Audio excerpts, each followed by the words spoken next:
হাসিনা আজকের 2024-25 বাজেট অর্থ বছরে আমাদের মধ্যে প্রধান অতিথি হিসেবে উপস্থিত আছেন রূপগঞ্জের আপামর জনসাধারণ নেতা, আমার নেতা, যিনি উপজেলা চেয়ারম্যান হিসেবে আমাকে অধিষ্ঠিত করেছেন, যার একান্ত পরিশ্রম এবং চেষ্টায় আমি উপজেলা চেয়ারম্যান হতে পেরেছি, গোলাম রশিদ গাজী বীর প্রতীক মাননীয় এমপি মহোদয়।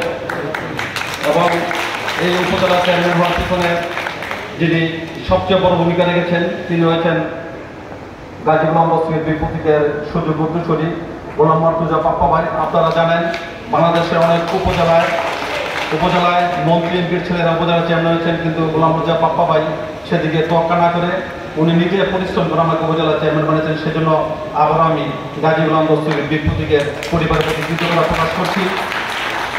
মঞ্চে উপস্থিত আছেন তারা পৌরসভার সুযোগ্য মেয়র। আমি যেখানে দাঁড়ায় কথা বলছি এই পৌর অডিটোরিয়ামটি যিনি জায়গা দান করেছেন, এখানে প্রায় 2 বিঘা জায়গা দান করেছেন এবং আমি কৃতজ্ঞ যে পৌর অডিটোরিয়ামটি আমি ঠিকাদার হিসেবে এই কাজটি করতে পেরেছি। সে সুযোগ্য মেয়র জনাব হাসিনা গাজী। মঞ্চে উপস্থিত আছেন উপজেলা নির্বাহী অফিসার আহসান মাহমুদ রাসেল ভাই। মঞ্চে উপস্থিত আছেন সকল কাউন্সিলর বৃন্দ।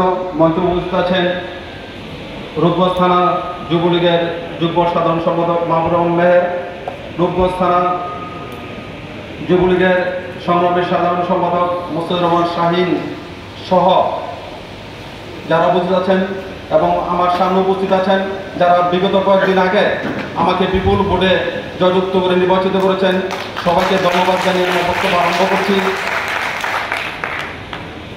আমি প্রথমে গাজী স্যারকে ধন্যবাদ দিতে চাই।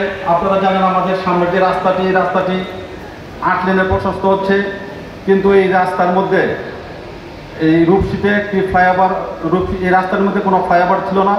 মাননীয় এমপি মহোদয় একান্ত চেষ্টায় যখন এই রাস্তাটি যখন বাস্তবায়নের পথে, তখন উনি অনেক পরিশ্রম করে এখানে একটি ফ্লাইওভার সংযোজন করেছেন। আপনারা কিছুদিন পর হয়তো দেখবেন এখানে ফ্লাইওভারের কাজ আরম্ভ হবে। সেজন্য আমি মাননীয় এমপি গোলাম রশিদ গাজী বীর প্রতীক এমপি মহোদয়কে ধন্যবাদ জানাচ্ছি। আমি মাননীয় মেয়র হাসিনা গাজীকে ধন্যবাদ জানাচ্ছি যে উনি খুব সুন্দর একটি পৌর পার্ক করেছেন, যেখানে আমাদের বিপদগামী ছেলেমেয়েরা এখন আর ওইদিকে ইয়ের দিকে দাবিত হবে না, নেশার দিকে দাবিত না হয়ে তারা পৌর পার্কে যাবে, পৌর পার্কে গিয়ে তারা খেলাধুলা করবে। আর আমাদের রূপসী গন্ধপুর যে সড়কটি, এই সড়কটি মনিরজি বলেছেন 36 ফুটের রাস্তা। আমি মাননীয় এমপি মহোদয় এবং যারা পৌর পরিষদ আছেন তাদেরকে অনুরোধ করব আপনারা এই রাস্তাটি হাসিনা গাজীর নামে আপনারা দিবেন, যাতে এই রাস্তাটি হাসিনা গাজীর নামে নামকরণ করা হয়।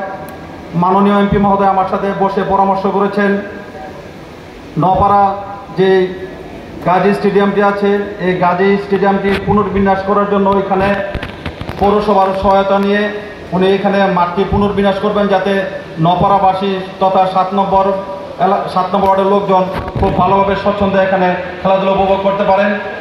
পাশাপাশি উনি বলেছেন 9 নম্বর ওয়ার্ডের আর্থিক কমিশন এখানে যে দিক বরাবর যে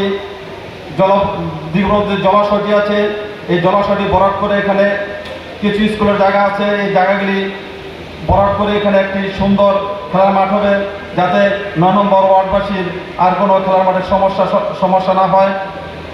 আমরা সবাই গাজী পরিবারের সাথে থাকব। গাজী পরিবারের সাথে থাকলে ওনারা যেভাবে রাস্তাঘাট উন্নয়ন করছেন, বিশেষ করে আমি একজন ঠিকাদার হিসেবে বলবো, আমি নিজে এই তারা পৌরসভায় বর্তমানে যে কাজ চলমান এবং আগে যে কাজ করেছি প্রায় টোটালি 100 কোটি টাকার কাজ আমি নিজেই করেছি। তা আপনারা মনে করেন তারা পৌরসভায় কত কোটি টাকার কাজ হয়েছে। আমি নিজে যদি 100 কোটি টাকার কাজ করে থাকি, অন্যান্য ঠিকাদার আরও 100 কোটি টাকার কাজ করেছেন। তাই আমি যেভাবে তারা পৌরসভা সামনের দিকে অগ্রসর হচ্ছে, আমি হাসিনা গাজীকে অনুরোধ করব আপনার যে বাজেট প্রণয়ন করেছেন, এই বাজেটে একটা জিনিস এখানে আমরা যে